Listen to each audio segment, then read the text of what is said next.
सूर्यदेव फंसे राहु के जाल में। प्रिय दर्शकों, नवग्रहों में राजा सूर्यदेव जो अत्यंत प्रभावी ग्रह हैं, सर्वाधिक बलवान ग्रहों में से एक हैं, जिनका एक विशेष आभामंडल है, जिनका एक विशेष प्रभाव है, क्षमता है, सामर्थ्य है। सूर्य की आभा के समक्ष समस्त ग्रहों का प्रभाव निर्बल हो जाता है, वो ग्रह अस्त माना जाता है। 15 जून को जब सूर्यदेव अपनी राशि का परिवर्तन करके मिथुन राशि में पहुंचेंगे, यद्यपि ये अपने मित्र की राशि में होंगे तथा मित्र के साथ में होंगे, बुध के साथ इनका गोचर होगा, परंतु यहाँ पर ये राहु के साथ दृष्टि प्रभाव में होने के कारण ग्रहण दोष में भी होंगे, जिसके कारण सूर्य अपना संपूर्ण प्रभाव प्रदान नहीं कर पाएंगे। सूर्य के इस ग्रहण दोष का प्रभाव समस्त राशि के जातकों को प्रभावित भी करेगा और सूर्य से संबंधित जो जो कारक भाव हैं, उन सभी पर नकारात्मकता प्राप्त हो सकती है। जय श्री गणेश। नमस्कार, मैं आचार्य संजय द्विवेदी। मेरे समस्त प्रबुद्ध दर्शकों का मेरे चैनल पर हार्दिक स्वागत है। प्रिय दर्शकों, आज मैं सूर्यदेव के राशि परिवर्तन प्रभाव था राहु के साथ दुर्योग का किस प्रकार का परिणाम मेष राशि के जातकों को प्राप्त होने वाला है, मेष राशि के जातकों के लिए ये गोचर कितना प्रभावी रहेगा अथवा कहीं पर समस्या देगा, संपूर्ण विश्लेषण मैं पूर्ण तरीके के साथ करने जा। यदि कहीं पर कुछ समस्या है या कष्ट है तो उसका क्या उपाय है, ये भी मैं आपको प्रदान करने वाला। प्रिय दर्शकों, इस राशि फल को आप अपने लग्न तथा राशि दोनों के अनुसार देख सकते हैं। अब मेष राशि जो मंगल की राशि है, मंगल और सूर्य का अतिमित्र का भाव है, वर्तमान समय में मंगल का जो गोचर है वो स्वयं की राशि और लग्न में मेष राशि में ही चल रहा, जिसके कारण लग्न तो प्रबल है, यहाँ पर कोई बड़ी समस्या नहीं है। परंतु यदि यहाँ पर सूर्यदेव का भाव देखें तो पंचम भाव के स्वामी सूर्यदेव हैं। पंचम भाव जो ज्ञान का भाव है, शिक्षा का भाव है, प्रज्ञा का भाव है, विवेक का भाव है, विचार का भाव है, ये संतान का भी भाव, ये प्रेम का भी भाव है। अति विशेष भाव का जो स्वामी है वो सूर्यदेव हैं और सूर्यदेव का गोचर तृतीय भाव में आरंभ होने वाला है। तृतीय भाव के स्वामी बुध हैं, जिनके साथ ही ये गोचर चलेगा। यद्यपि ये बुधादित्य योग में सूर्यदेव का गोचर होगा, परंतु राहु की दृष्टि का प्रभाव भी होगा और राहु की दृष्टि का प्रभाव सूर्य पर भी है, सूर्य के भाव पर भी है, जिसके कारण मेष राशि के जातकों के लिए पंचम भाव दूषित हो रहा है। निश्चित रूप से इसका कुछ नकारात्मक प्रभाव को प्राप्त होगा। इस समय में जब दोनों चीजें, पंचम का स्वामी भी पीड़ित हो गया, पंचम भाव भी पीड़ित हो गया, तो निश्चित रूप से प्रारंभिक समय में जब तक सूर्य का बल कम है तब तक समस्या अवश्य ही होगी। इस समय में विद्यार्थियों का मन पढ़ाई में उतना नहीं लग पाएगा, अथवा परिश्रम करने के बाद भी उतनी सफलता नहीं मिलेगी, अथवा आपका आत्मबल इतना कम हो जाएगा, आप इतना नकारात्मक सोचने लगेंगे कि समस्याएं यहाँ पर आपको नकारात्मकता की ओर ले जा सकती हैं। इसी प्रकार से आत्मबल कम हो गया और इस भाव का स्वामी भी दूषित हो गया, जिसके कारण ग्रहण दोष का प्रभाव कहीं न कहीं आपके मन में भ्रम उत्पन्न कर देता है और भ्रम की स्थिति कहीं न कहीं आपके परिणामों को डिविएट कर देता है, परिणामों में वेरिएशन आ जाता है और ये परिणाम आपके सोचने के अनुसार कम ही होंगे। आप परिणाम आप सोच रहे हैं वो परिणाम नहीं प्राप्त हो पाएगा।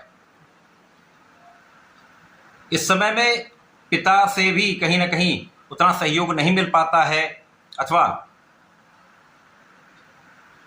पिता के काम के कारण, कार्यक्षेत्र के कारण अथवा कुछ दूरी के कारण आप उतना उनका सहयोग नहीं प्राप्त कर पाते।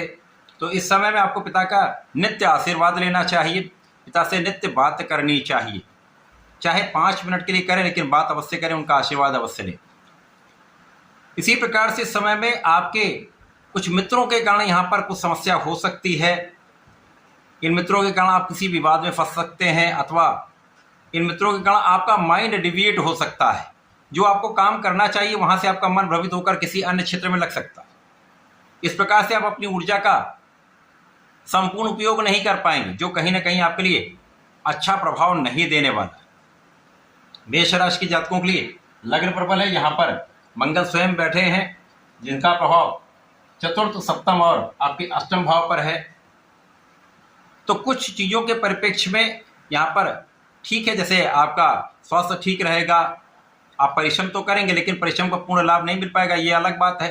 मन आपका कुछ डिविएट होता रहेगा, लेकिन इस समय में आपका भाग्य तंत्र प्रबल रहेगा। अब यहाँ पर भाग्य की प्रबलता आपको प्राप्त हो रही।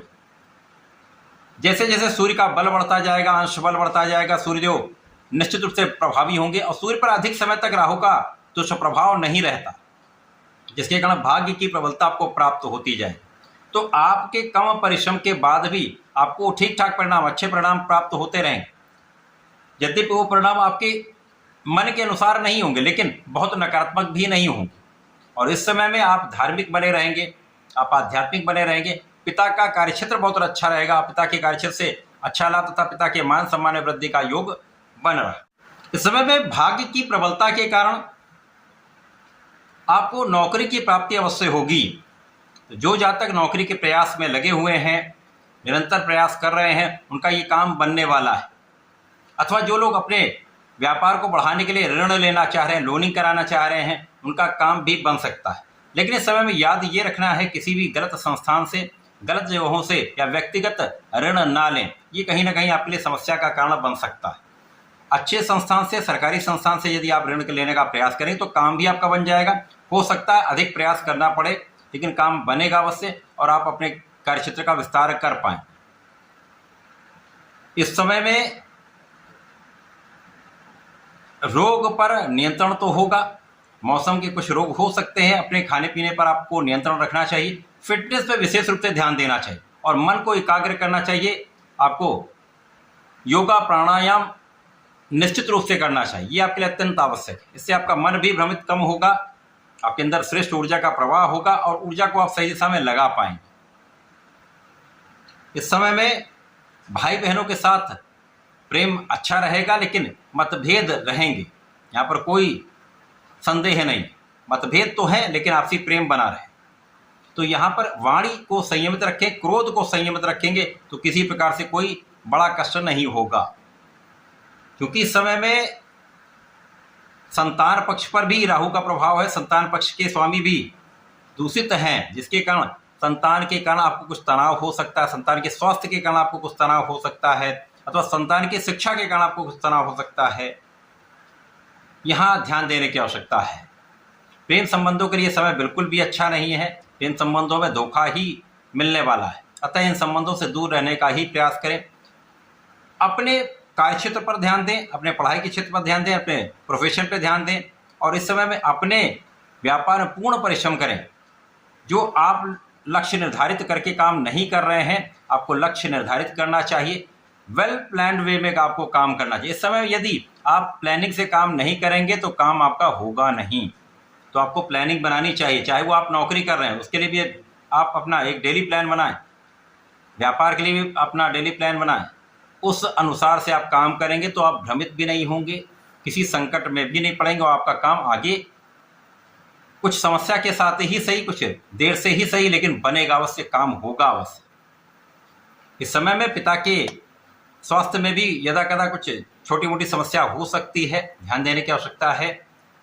और इस समय किसी उच्चाधिकारियों से आप विवाद ना करें, मतभेद ना करें, आपसी सामंजस्य बनाकर चलें, उनका सहयोग लें, उनको सहयोग दें।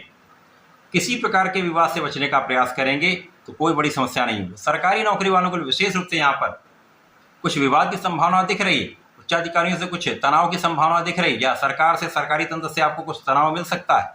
और राजनीति में है तो यहाँ पर आक्षेप अवश्य लगेगा। तो इससे बचने के लिए अपने को, अपनी छवि को साफ सुथरा रखें, अपने काम पर नियंत्रण रखें, पूर्ण निष्ठा के साथ अपने काम को करेंगे और कहीं पर भी अन्याय नहीं करेंगे तो समस्या कम से कम होगी। और इस समय को उपयोगी बनाने के लिए सूर्यदेव को जल दें, ओम गृणी सूर्याय नमः का जप करें। इस समय में यदि संकट मोचन हनुमानाष्टक का नित्य 3 बार पाठ करते हैं तो आपके संकट कट जाएंगे, समस्याएं दूर हो जाएंगी। तो ऐसा करके इसका उपयोग करें, लाभ लें। धन्यवाद, नमस्कार।